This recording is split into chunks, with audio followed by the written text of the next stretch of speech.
Have you ever wondered why you have stopped dreaming about all the things that you wanted to accomplish, all the things that you wanted to be? When you were a child, everything seemed to be possible. Everything seemed to be just available, just there, so simple, so easy. So what really happened with that part of you? What really happened with I can do anything and I can be anyone? Have you ever wondered where that part of you is gone? This is exactly what we're going to talk about today.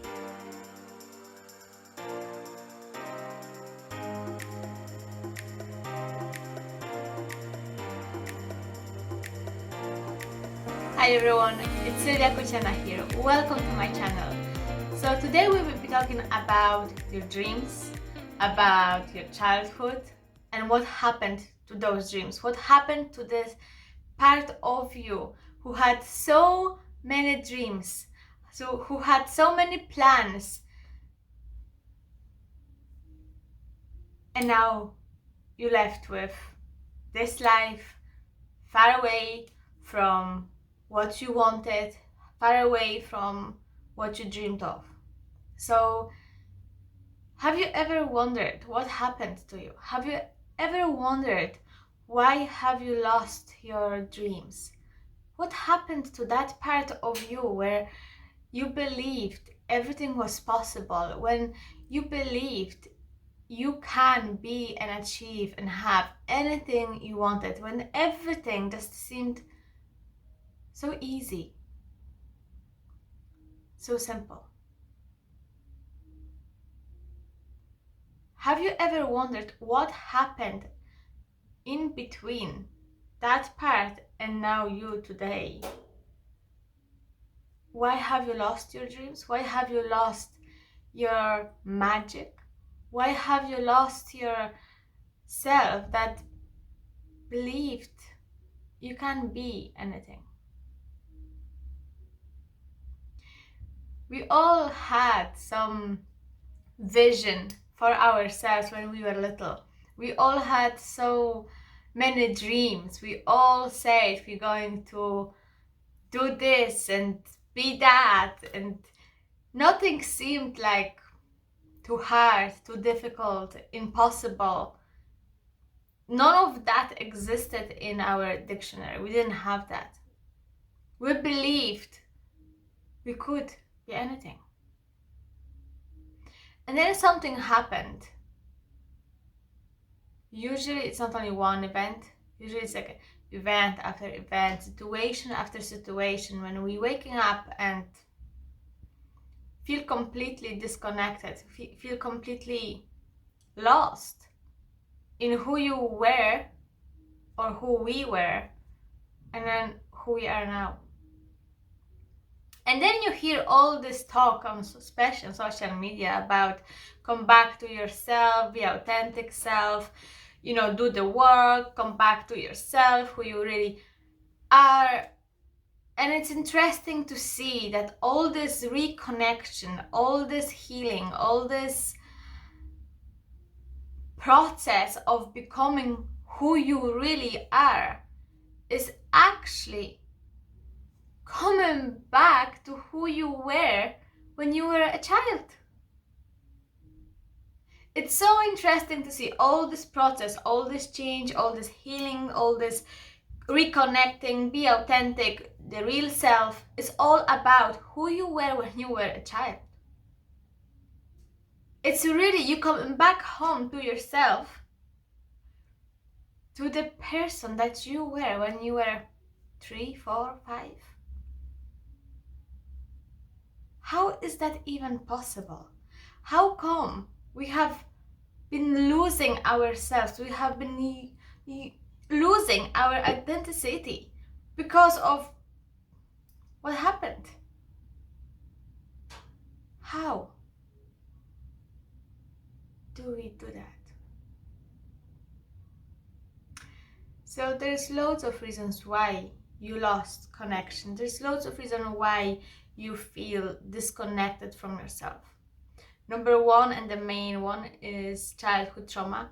When you have experienced something traumatic, when you have experienced that, life isn't actually that easy, life isn't actually that fun, when there are actually dangerous things, around the corner, and you actually living constantly in that survival mode, you don't have actually any more time to even dream, to think what you want. All what you're focusing on is, how do I survive this? So let's say when you were growing up in a household, when there was neglect, when there was some kind of rejection, when there was abuse, when there was addiction involved, when you were growing up in that household, when you were little, that was your escape, dreaming and having dreams and becoming who you really wanted to be, and thinking about what you're going to do and how different you're going to be, and how, what different things you're going to achieve. And then you look back from today and you're wondering, what happened? How the heck did I end up being here? Yes, somehow it is different, but it's not near where I wanted to be.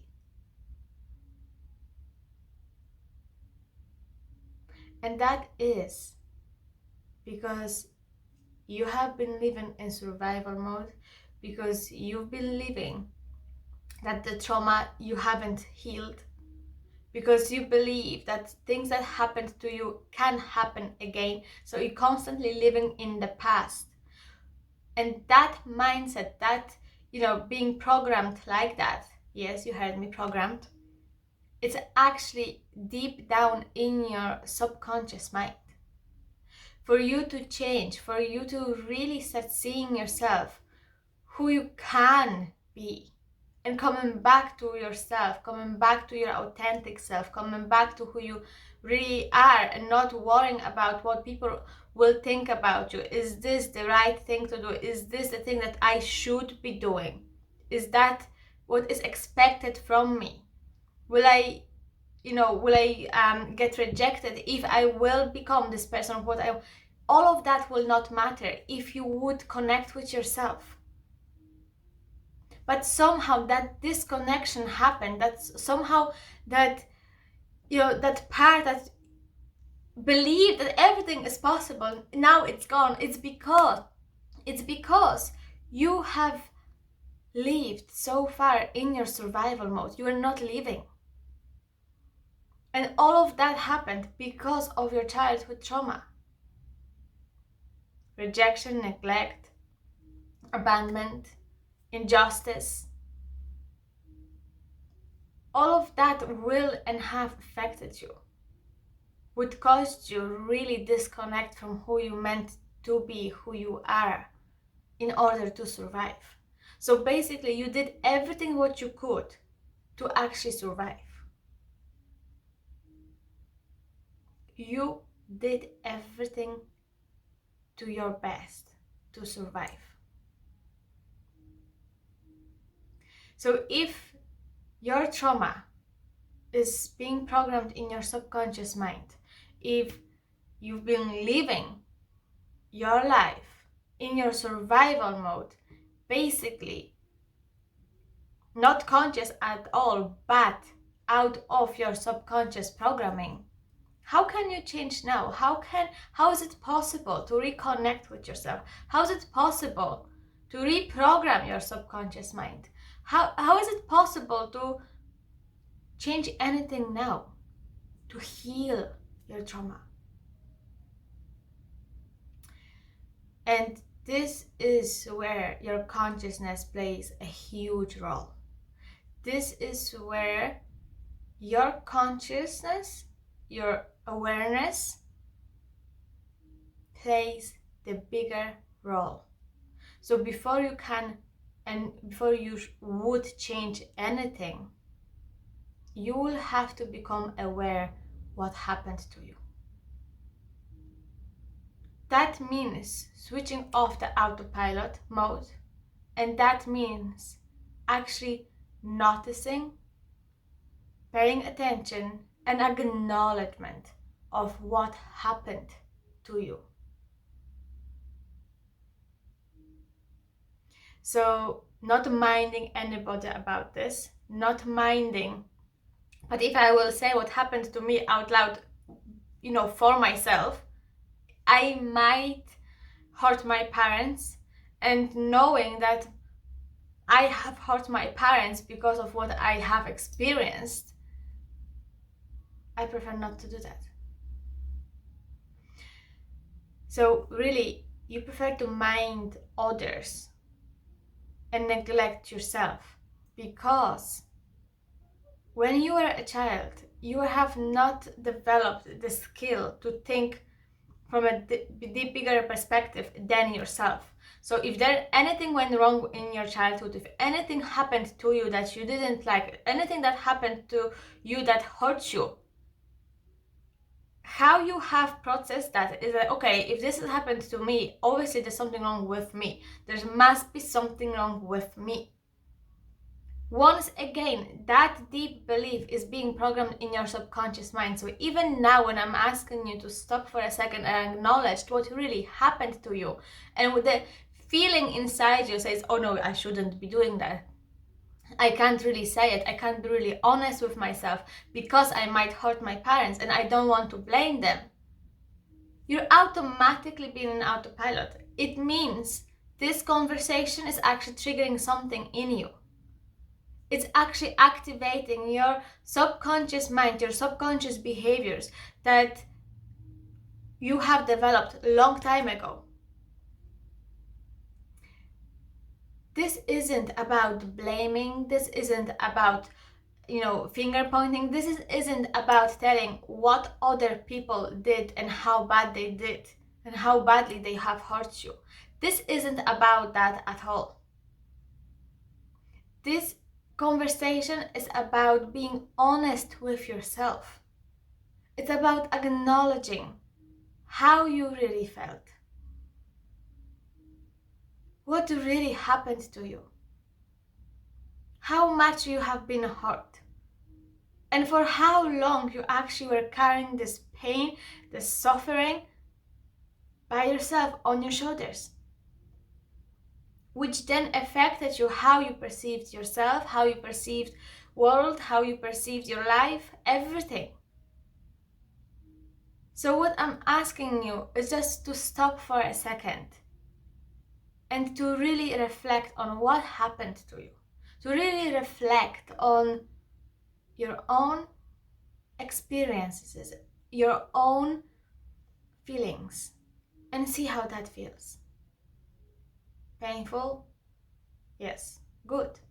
But at least you're not running away from that pain now. So now that you know that, now that you felt it, only now you can change anything. Only now you can actually make different decisions for yourself that will help you reprogram your subconscious mind.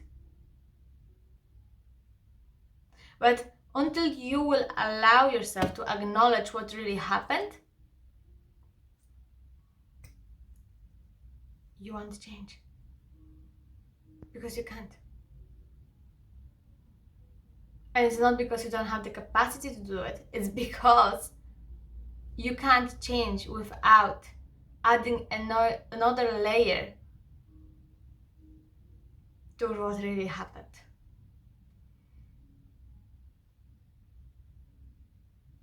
What would it be like if you just felt the honesty, felt the realness in what happened? If you just stop running away from what happened until I acknowledge this. I'm actually aware of how much that hurt me.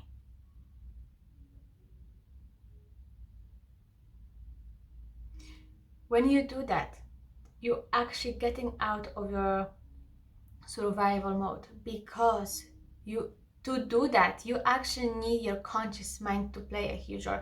It's your consciousness that is being, it's being in control, not your subconscious mind, not the old habits, not the things that you have programmed yourself to do and believe. It's actually more than that. When you're aware and when you're using your consciousness, that's how you're starting to change. That's how you're starting to reprogram your mind.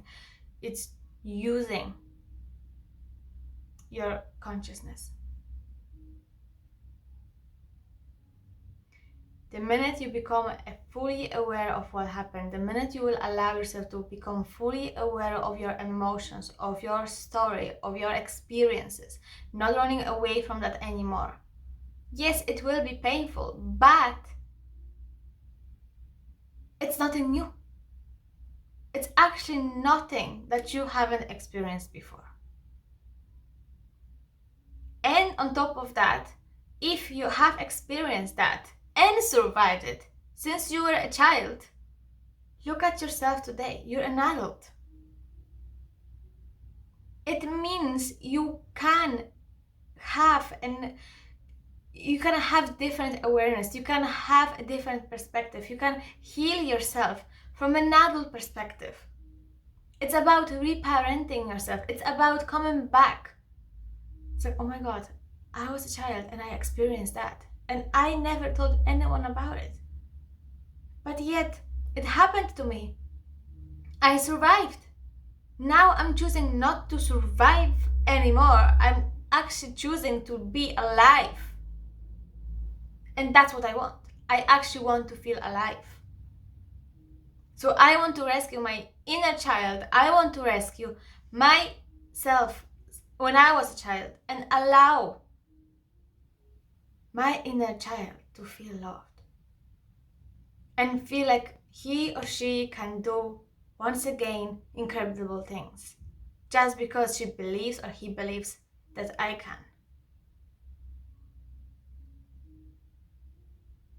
What happened with the idea of having fun, be playful, be spontaneous, be creative? What happened with all of that? If you forgot how to play,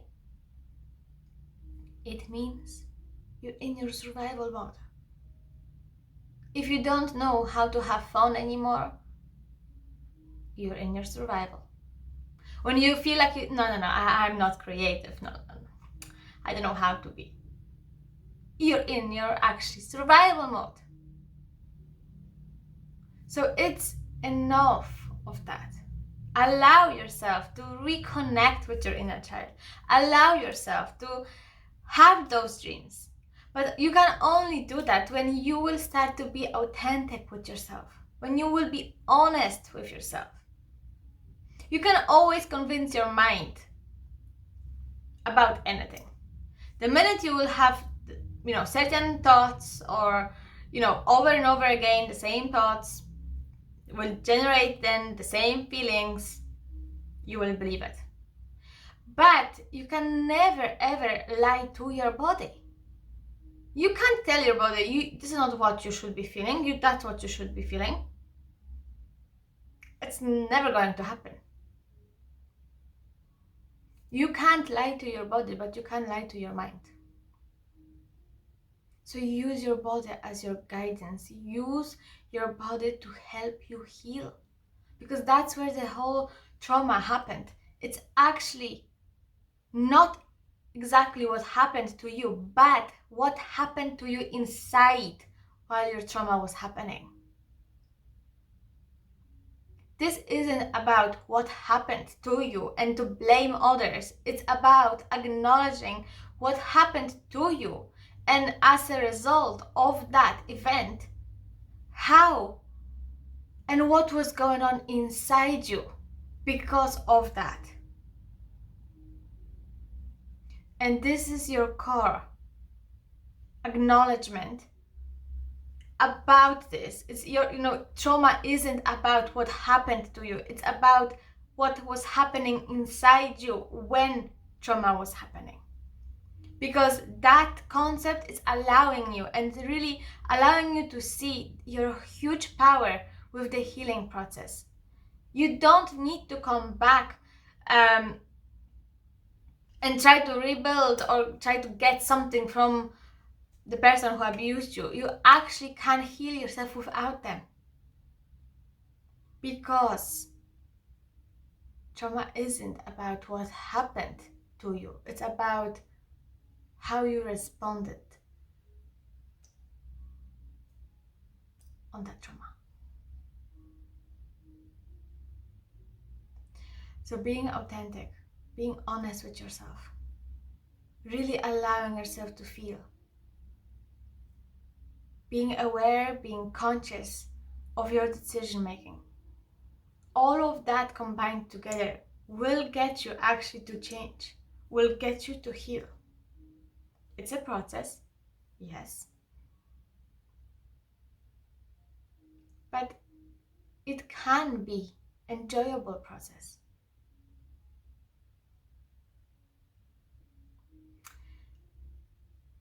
So I wish you for the next week for you to connect with your inner child, to connect with your authentic self, to connect with your dreams, to have fun. Try to be creative. Try to do something for yourself that will set you free somehow. Do something spontaneous that you won't plan, but why not? Just go ahead, do it. What that would be like. That's what I want you to feel. So I wish you loving connection with your inner child. Have fun, and I will see you very soon.